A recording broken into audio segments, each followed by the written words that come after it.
अध्याय 24। आरभू ने कहा, अब मैं उस चित्त की सच्ची व्याख्या करूंगा जो ब्रह्मानंद से परिपूर्ण है। यह सब कुछ वास्तव में कारण और प्रभाव से रहित शाश्वत आनंद से पूर्ण है। तो मैं वास्तव में वह अविनाशी आनंद हूं। मैं आत्मा के आनंद का प्रकाशित करने वाला हूं। मैं ज्ञान के आनंद स्वरूप हूं। मैं सदा उस आनंद स्वरूप हूं जिसे प्राप्त करने की चेष्टा की जाती है। 3। मैं वस्तुओं से संबंधित होने वाले सुख से रहित हूं। मैं माया रूप सुख का प्रकटीकरण करता हूं। मैं वह सुखी आत्मा हूं जो कर्म से रहित है।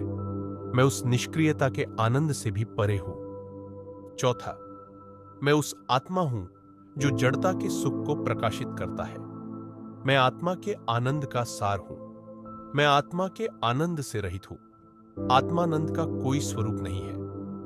5, मैं कर्मजन्य सुख से रहित हूं। मैं कर्म से उत्पन्न आनंद का अंश हूं। मैं गुणों के आनंद से रहित हूं। मैं गुप्त सुख का स्वरूप हूं। 6, मैं छिपे हुए आनंद का स्वरूप हूं। मैं सब कार्यों के आनंद का महान स्वरूप हूं। मैं जानने के आनंद से रहित हूं। मुझ में कोई छुपा हुआ सुख नहीं है। 7, मैं सदा शाश्वत सुख का स्वरूप हूं।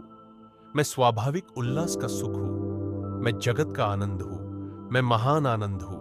मैं उस महान स्वरूप हूं जो जगत से परे है। 8, मैं भेद रहित सुख हूं।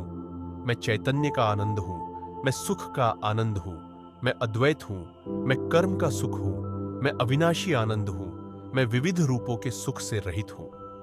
9, मैं संपूर्ण आनंद हूं। मैं अविनाशी सुख हूं। मैं चैतन्य का सुख हूं। मैं अपरिवर्तनीय हूं। मैं सच्चा सुख हूं। मैं परम आनंद हूं। मैं वर्तमान का आनंद हूं।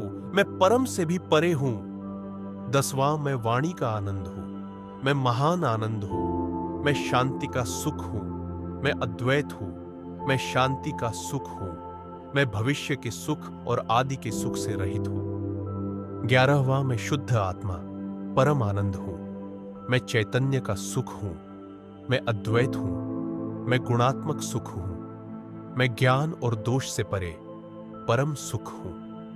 12, मैं कारणों से परे चैतन्य रूप आनंद हूं। मैं अद्वैत हूं। मैं संपूर्ण आनंद परम आनंद हूं, इस दृढ़ निश्चय के साथ कि मैं ब्रह्मानंद हूं। 13, मैं जीवन का आनंद और संहार का आनंद हूं। मैं चैतन्य रूप आनंद हूं।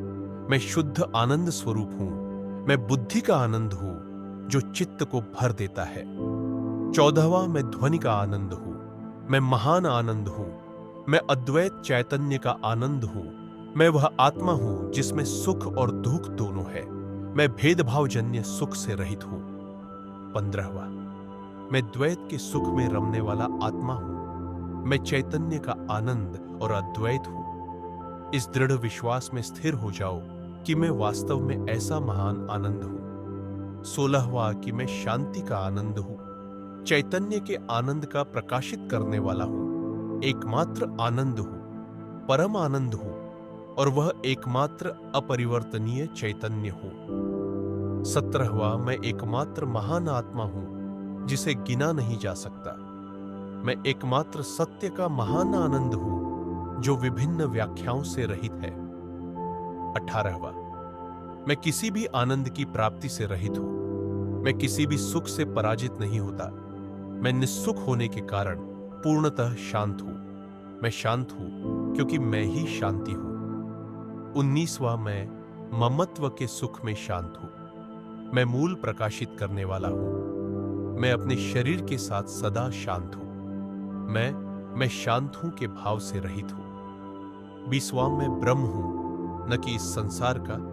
इस प्रकार भी मैं शांत हूं। मैं अंतरतम का भी अंतरतम हूं। वास्तव में मैं सबसे भी अंतरतम का भी अंतरतम हूं। 21, मैं एकमात्र महान आनंद हूं। मैं एकमात्र अविनाशी हूं। ब्रह्म केवल एक अक्षर है, AUM। अविनाशी केवल एक अक्षर है, AUM। 22, केवल एक ही महान आत्मा है। केवल वही एक है जो चित्त को मोहित करता है। मैं अकेला हूं, द्वितीय नहीं। मैं अकेला हूं और कोई दूसरा नहीं है। 23वां मैं अकेला हूं, मैं न तो संसार हूं न और कुछ, मैं अकेला हूं न कि बुद्धि, मैं अकेला हूं और अत्यंत शांत हूं, मैं अकेला हूं और आत्मानंद हूं। 24वां मैं अकेला हूं न कि इच्छाशील, मैं अकेला हूं न कि क्रोधी, मैं अकेला हूं न कि लोभी, मैं अकेला हूं न कि मोहग्रस्त। 25वां मैं अकेला हूं, मैं मोहित नहीं हूं, मैं अकेला हूं, मेरे लिए कोई और तत्व नहीं है, मैं अकेला हूं न कि विचारशील आत्मा, मैं अकेला हूं और अन्य कुछ नहीं।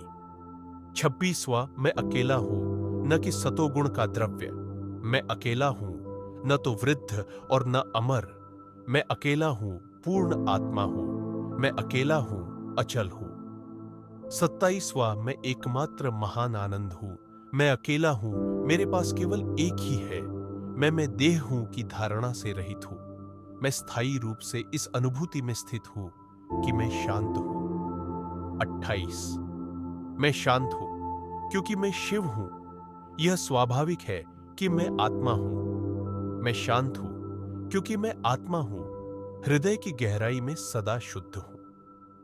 29वें ऐसे दृढ़ विश्वास में संदेह रहित हो जाओ और तुरंत अद्वैत में मुक्त हो जाओ।